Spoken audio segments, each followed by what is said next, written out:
Pagpagulong na tayo. Tayo gagawa ng tubig dito sa kabundukan. Natin yung step 2. Taas baba. Yung pupunta natin. Nandito na yung partner ko. Patuloy-tuloy nagpapagulong. Kaya naman si Machete. Patuloy-tuloy lang gumugulong. Napakalayo ng kakabitan natin ng tubig. Ayan, matatanaw natin dito yung manukan ni paring Rocky. Tuloy tayo.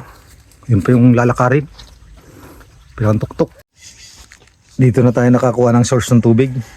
Ayan, kumakatas talaga galing sa mga puno yan. Simulan na natin kung pag-iistila.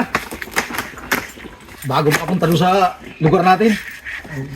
Grabe munang gastos at sakripisyo. Ano ba dulo? Ito ata eh. Bilog. Buta ka na sari ba na mo? Oo, dito ka sari yan. Dito na natin yung posisyon. Dito na po dito. Ito yung mga source ng kalikasan na dapat natin pangalagaan. Kasi ito yung mga natural. Napakalinaw ng tubig, malamig. Masarap paliguan to. Kailangan naman yung mga plastic natin na mga kalat, iuwi rin natin. Para yung kalikasan, ito manatiling malinis. Di bali yung mga laglag ng kawayan, natural lang naman yan. Pero yung plastic, hindi yan nabubulok. Ito yung mga tawag dito, mga free-flowing. No? Wala na tayong babayaran nito. Sa kalikasan lang nagmumula talaga. Paano naman natin dinaganan ng mga bato kasi pag malakas yung ulan, tinatali rin natin sa puno para hindi iagos. Ito na yung bukal na namin nahanap. Bravo! Pwede mo nang inuman to.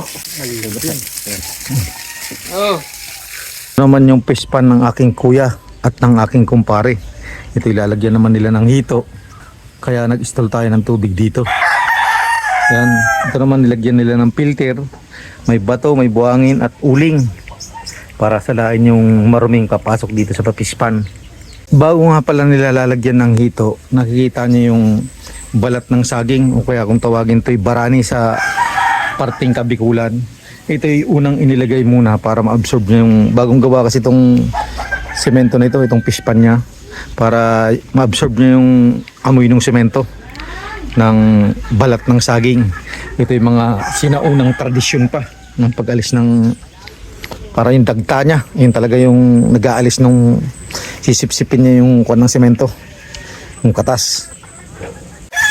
Wala kang babayaran dito sa tubig dito, free flowing to, nagaling sa kabundukan yung bukal.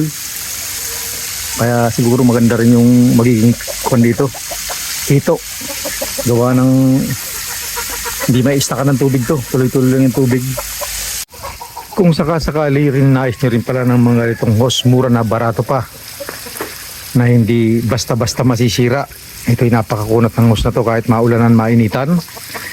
Ito yung matatagpuan nyo lang sa link ni Mr. Peps, ilalagay ko na lang sa comment section. Kaya ano pa, pag kailangan nyo nga, nandito na. Wala pang 1,000 ito, 100 meters na dimedya. At yung 300 meters naman, ito yung nasa 2.6 o 2.7 lang.